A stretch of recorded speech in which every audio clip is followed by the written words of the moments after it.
The sun rises on the fourth day. It doesn't care about the chaos below. It just climbs the sky like any other day. But you know it's different. The adrenaline that fueled you through the first 72 hours is gone. It's been replaced by a deep, bone-weary exhaustion. You open your eyes and the silence is deafening, or maybe it's pierced by a distant, mournful siren. The initial shock, the running, the immediate life-or-death decisions, that was the sprint. Now, the marathon begins. This is the moment the real test of survival truly starts. It's no longer just about getting through the next hour. It's about figuring out how to get through the next week, the next month, or even longer. You sit up and take stock. The world outside your window is a broken version of what it once was. The familiar sights are gone, replaced by rubble, stillness, or the unsettling movements of things that shouldn't be moving. This is the gut check moment.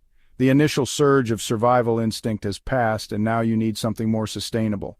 A plan, a routine, and a will to keep going when hope feels like a distant luxury. The first 72 hours are a blur of instinct. You operate on pure adrenaline, a primal need to stay alive. It's about finding immediate shelter, stopping the bleeding, and grabbing whatever you can. But on day 4, the script is torn up. The cavalry isn't coming, at least not yet. The adrenaline is gone, and in its place is a chilling clarity.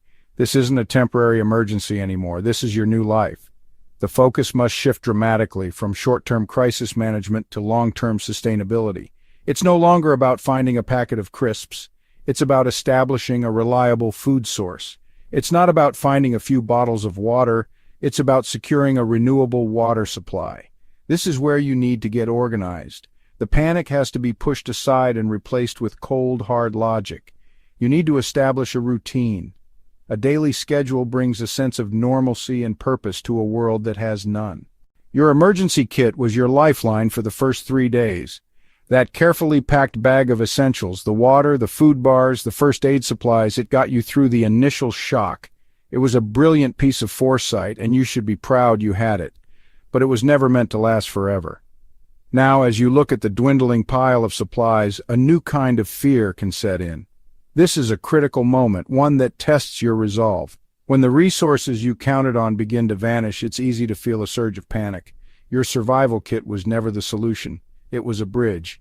It was designed to get you from the moment of disaster to a point where you could start providing for yourself.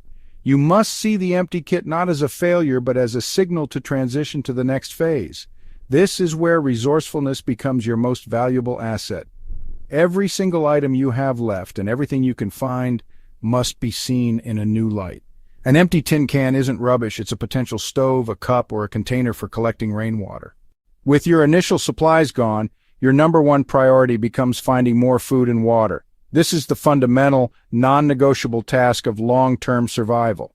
Your strategy will depend entirely on your situation. Are you hunkering down in your home, or are you on the move? If you're staying put, your home and its immediate surroundings are your new hunting grounds. In a more rural setting, nature can provide. Learn to identify common edible plants in your area. Dandelions, nettles, and plantain are found almost everywhere. Water is even more critical than food. You can survive weeks without eating, but you'll only last a few days without water. If the taps are dry, you need to find alternative sources immediately. You can set up rainwater harvesting systems using tarps, gutters, and any containers you can find. If you have to venture outside, look for low-lying areas, and remember that even muddy puddle water can be made safe to drink through boiling or proper filtration. Always treat water from an unknown source. As days turn into weeks, the nature of the threats you face will change. The immediate dangers of the disaster, the earthquake, the flood, the storm, have passed. Now a new and far more unpredictable danger emerges: other people. When resources become scarce and desperation sets in, the veneer of civilization can wear thin. People who were once your neighbors can become your competitors or honestly even your predators. Your safety and security are no longer a given. If you are fortifying your home, think in layers. Your first layer of defense is discretion. Don't advertise that you have resources. Keep your lights blacked out at night. Keep cooking smells to a minimum by ensuring good ventilation or cooking at odd hours. For those on the move, security is about stealth and awareness. You are more vulnerable, so you must be more vigilant. Travel at dawn and dusk when you are less likely to be seen. Stick to shadows and avoid open areas. When the grid goes down, the world is plunged into darkness. And honestly, this darkness is more than just an inconvenience, it's a serious threat. It provides cover for those with bad intentions, makes simple tasks difficult and dangerous, and can crush your morale.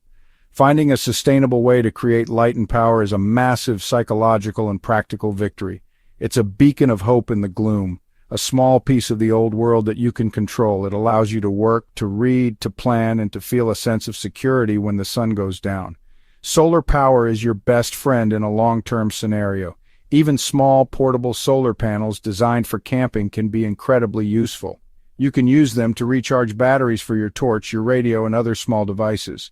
Set them up during the day in a secure, sunny spot to harvest as much energy as possible. Beyond light, power means warmth.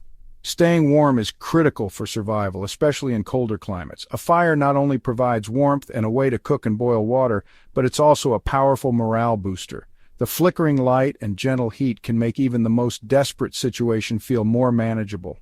In a world without running water, bin collections, or functioning sewers, sanitation quickly becomes a matter of life and death.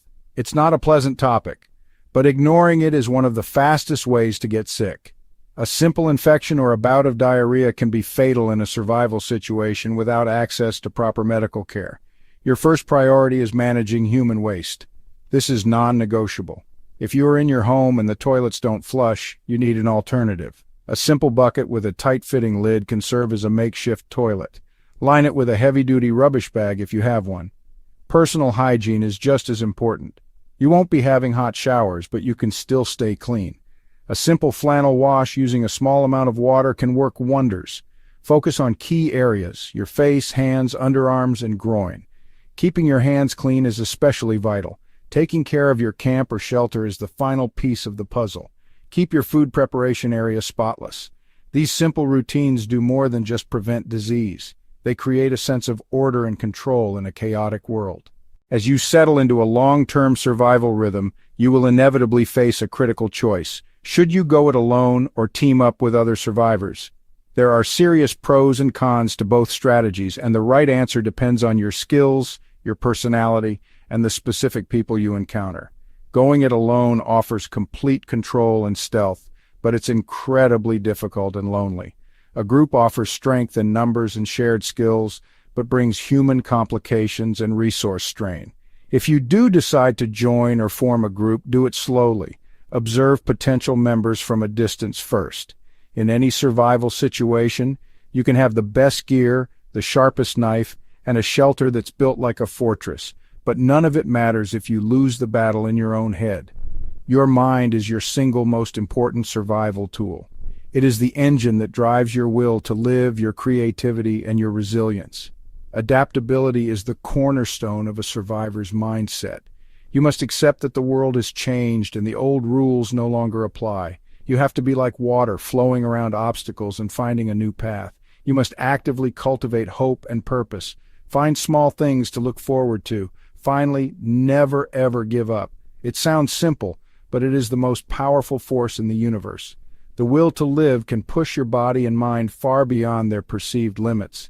There will be days when you are exhausted, hungry, and feel utterly alone. You will want to quit. In those moments, you have to dig deep. Think of your family, your loved ones, or simply the beauty of another sunrise. Hold on to that reason, whatever it is, and let it fuel you. True survival isn't just about the clever tricks and techniques. It's about an unbreakable spirit and the stubborn refusal to lie down and be beaten. That is your ultimate weapon.